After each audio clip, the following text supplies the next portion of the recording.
Assalamualaikum students, welcome to Funs Academy with lecture number 22, our second chapter, scalars and vectors. Okay, today's topic, that is properties of vector or cross product. बाबा ने जो खासियत one कुछ properties हैं, कुछ मानने के divide था combination में कुछ अजुता पर भी अजू के लेक्चर में और नेक्स्ट लेक्चर में कुछ प्रॉपर्टीज में number 1 A cross B is not equal to B cross A, but चाहे बाबा A cross B is equal to minus B cross A.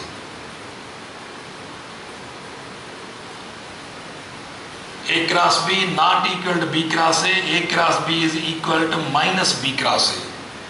ये याद रखिए जो हाणे ॾिसो इनजो छा मतिलबु आहे, ये ध्यान सां ॻाल्हि पाण खे सम्झणी आहे। ये असां वटि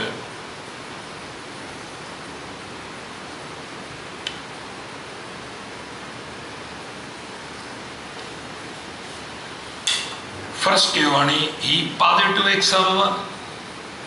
positive y, negative x, negative y। हाणे क्रॉस प्रोडक्ट में जेकर हिकिड़ो वेक्टर पॉजिटिव x में आहे, वेक्टर a, ठीकु आहे, माना i में आहे, ॿियो वेक्टर b पॉजिटिव y में आहे, यानी j में आहे, वेक्टर b। बई वेक्टर पॉजिटिव डायरेक्शन में आहिनि, ए बि पॉजिटिव एक्स एक्सिस में आहे ऐं बी बि पॉजिटिव वाई एक्सिस में आहे, यानी जे में आहे। त पोइ यादि रखी छॾियो बाबा इन्हनि जो A cross B is equal to C. पोइ यादि रखी छॾियो बाबा इन्हनि जो जेको क्रॉस प्रोडक्ट थींदो, असां जेकॾहिं फर्ज़ कयो हाणे फॉर एग्जाम्पल हिनखे ईअं रोटेट था करायूं त एक्सिस ऑफ रोटेशन ही एक्स एक्सिस आहे, वाई एक्सिस आहे, एक्सिस ऑफ रोटेशन वारी ज़ेड एक्सिस में वेंदी, उन करे प्रोडक्ट वेक्टर सी जो डायरेक्शन फर्ज़ कयो ईअं आउटवर्ड वेंदो। माना असां जेकॾहिं एक्सिस ऑफ रोटेशन खे राइट हैंड में ग्रिप कयूं था, आंगूठो ॿाहिरि थो वञे, इहो प्रोडक्ट वेक्टर जो डायरेक्शन आहे जेको आउटवर्ड आहे। तो इन ऑर्डर में लिखंदासीं, जेकॾहिं ए पॉजिटिव एक्स में आहे, वाई पॉजिटिव वाई में आहे, त पोइ ए क्रॉस माना पहिरियां ए लिखंदासीं, पोइ बी लिखंदासीं। इहे टई वैल्यू ए बि पॉजिटिव आहे, बी बि पॉजिटिव आहे, प्रोडक्ट वेक्टर सी जो डायरेक्शन बि पॉजिटिव हूंदो। माना तव्हांजो ए आई क्रॉस बी जे में आहे त प्रोडक्ट वेक्टर काॾे वेंदो, के में, ज़ेड एक्स में। हाणे ॿ मल्टीप्लाइंग वेक्टर ए ऐं बी एक्स वाई प्लेन में आहिनि, त प्रोडक्ट वेक्टर जेको आहे सो हिन प्लेन सां परपेंडिकुलर आहे, जेको ज़ेड डायरेक्शन में आहे। ओके, पर यादि रखो बाबा हाणे क्रॉस प्रोडक्ट में if either vector becomes opposite, change माना चेंज वरी हिते अपोजिट, माना यादि रखी छॾियो जेकर असां ए खे निगेटिव करे छॾियूं या बी खे निगेटिव करे छॾियूं, ॿिन्ही मां को बि वेक्टर क्रॉस प्रोडक्ट में अपोजिट में हली वेंदो, त प्रोडक्ट वेक्टर जो डायरेक्शन बि अपोजिट थी वेंदो। ही सी जेको पॉजिटिव उहो निगेटिव थी वेंदो, यादि रखे छॾियो। त क्रॉस प्रोडक्ट में if either vector becomes opposite then the direction of product vector बाबा रिवर्स यानी आउट थी वेंदो, अपोजिट हली वेंदो। ओके, मिसाल कीअं ॾिसो हाणे जेकॾहिं मां ही वेक्टर जेको आहे इहो हाणे असां हेॾे को था कयूं, हिन खे हीअं था कयूं पिया असां, माना इहो असांजो माइनस आई में हलियो वियो, ए जेको आहे सो हाणे निगेटिव करे छॾियोसीं।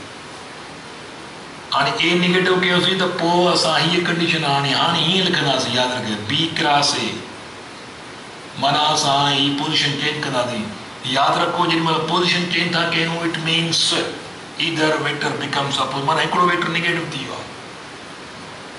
असां पोजीशन चेंज कई माना हिकिड़ो वेक्टर नेगेटिव थी वियो आहे त प्रोडक्ट वेक्टर जेको थींदो जेको सी पहिरियां काॾे हो आउटवर्ड हो हाणे इनवर्ड थी वेंदो प्रोडक्ट वेक्टर सी पंहिंजो डायरेक्शन चेंज कंदो माना उहो नेगेटिव थी वेंदो जेकर हिकिड़ो वेक्टर बि चेंज कबो त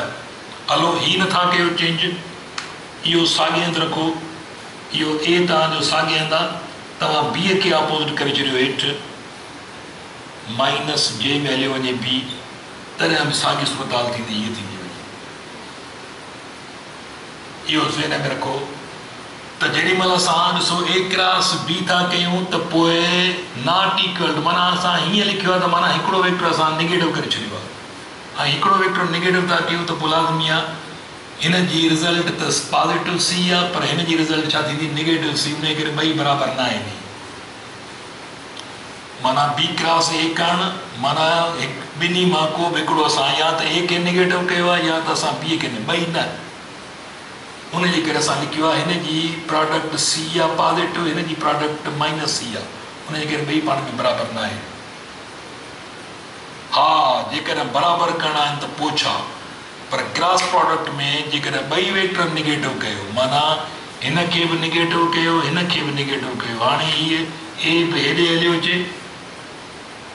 माइनस आई में ऐं बी बि माइनस जे में हलियो वञे यादि रखे छॾियो त हाणे पोइ छा थींदो पोइ हीअ अरेंजमेंट साॻी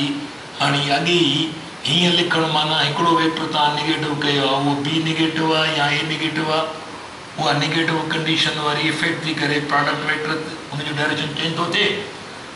हाणे ॿई वेक्टर नेगेटिव कयो त नेगेटिव नेगेटिव पॉज़िटिव थी वेंदो हाणे ॿई वेक्टर नेगेटिव कया अथव त पोइ छा कंदो तव्हां बी माइनस ए लिखियो आहे त हिकिड़ो वेक्टर नेगेटिव कयो अथव हाणे जेकर नेगेटिव साइन ॾींदासीं त पोइ माना ॿई वेक्टर तव्हां नेगेटिव करे छॾिया माना हिकिड़ो अॻे ई वेक्टर नेगेटिव थियल आहे हिते जंहिंजो असरु हेॾे हली वियो माना प्रोडक्ट वेक्टर नेगेटिव थी वियो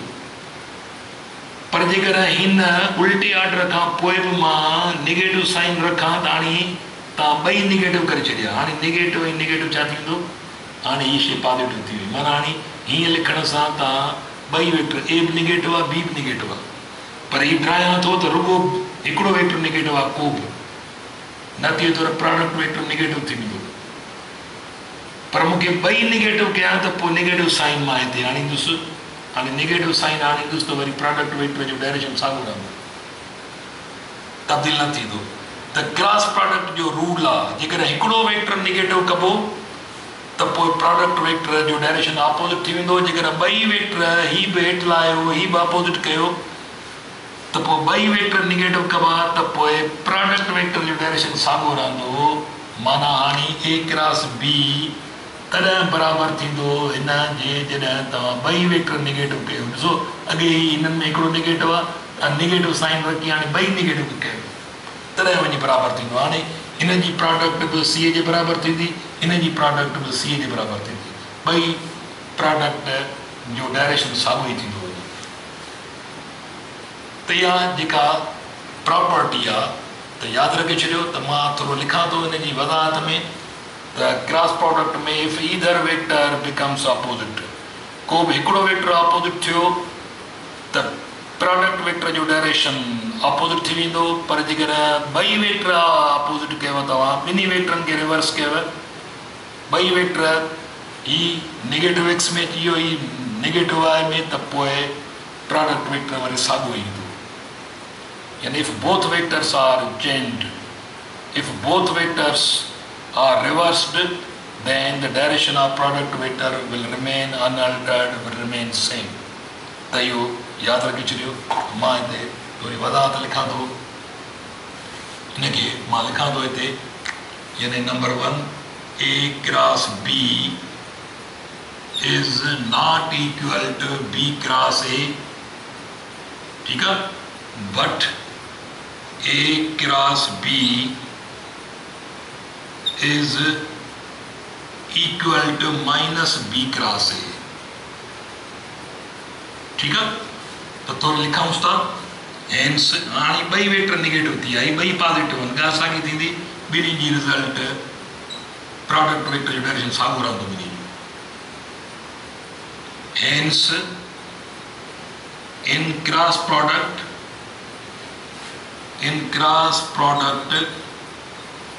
if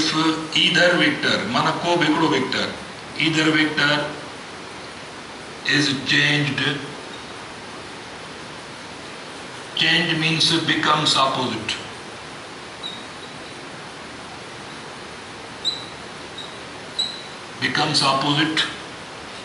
then the direction of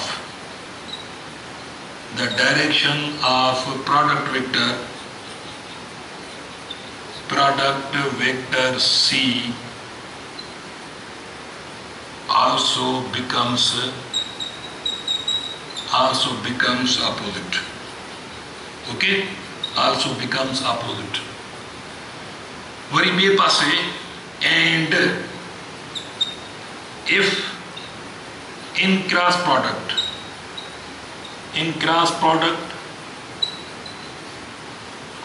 both vectors